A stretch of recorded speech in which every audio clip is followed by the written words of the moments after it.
Owaisi ji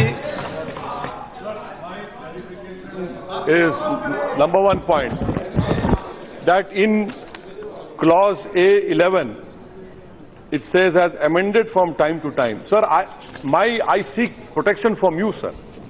The government claims that any amendment of international convention can result in offence automatically being created in our country.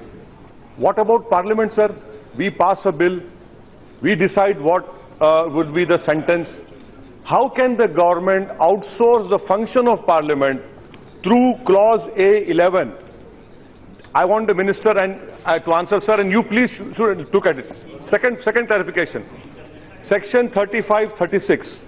The minister replied to it. My basic submission to him is that the Supreme Court in V.J. Roe said that without judicial review, you cannot call anyone unlawful. You are violating the Supreme Court judgment. इसलिए कह रहा हूं sir कि आप review committee तो आप बनाएंगे ना, सरकार बनाएगी, उसमें इंडिपेंडेंस कहां, एग्जीक्यूटिव बनाएगी।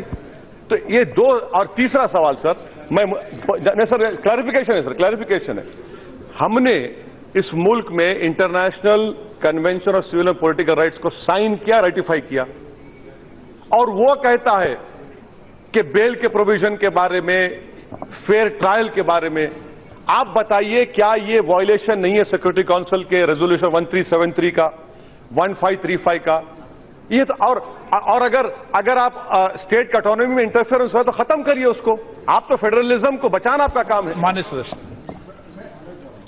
और कोई सदस्य बाकी बचे? मान्यवर माननीय सदस्य, माननीय गृह मंत्री जी, एक मिनट, और कोई सदस्य बाकी बचा है? खुली डिबेट कर लो विधेयक पर। माननीय गृह मंत्री ओवैसी साहब ने दो तरह से मुद्दे उठाए। एक ओर से वो कहते हैं कि सदन के अधिकारों को आउटसोर्स नहीं करना चाहिए, और इसके लिए अंतर्राष्ट्रीय समझौतों का जिक्र करते हैं, और बेल देने के लिए अंतर्राष्ट्रीय समझौतों को कोट करते हैं। भला आप क्या करना चाहते हो? एक आप मुझे सुनिए, आप मुझे सुनिए ना, आप मुझे सुनिए ना, नहीं मुझे सुनिए ना साहब, ऐसे चर्चा नहीं हो सकती। मैं जवाब देता हूं, मुझे नहीं सुनेंगे। माननीय सदस्य प्लीज, ऐसा चर्चा नहीं हो सकती। मान्यवर, माननीय सदस्य प्लीज, माननीय सदस्य प्लीज, माननीय सदस्य प्लीज, माननीय सदस्य प्लीज प्लीज प्लीज बैठिए। माननीय सदस्य, मैंने आपको पूरा मौका दिया, आपने मान्यवर जितने सप्लीमेंट्री मांगे मैंने सब आपके माध्यम से ओवैसी साहब को इतना ही कहना चाहता हूं कि हम जो अंतर्राष्ट्रीय कन्वेंशन 2005 का जिसमें जिक्र करा है, वो उसका रेफरेंस दिया है, उसको हमने ऑटोमेटिक कानून नहीं बनाया। इसके आधार पर कानून बनाने के लिए हम सदन के अंदर लेकर आए, और सदन की सहमति से ही कानून बनेगा। कोई आउटसोर्सिंग नहीं है। आउटसोर्सिंग वो है जो आप कह रहे हो कि इसको स्वीकार कर लो और बेल दे दो। अगर सरकार को ठीक नहीं लगता है कि कन्वेंशन की सारी बातें माननी जैसी नहीं है, तो हम नहीं मानेंगे। देश की संसद भी नहीं मानेगी, राज्यसभा भी नहीं मानेगी। Where is outsourcing? मैं मोरारजी नहीं हूं भाई। माननीय मंत्री जी, इनका कोई जवाब मत दो आप।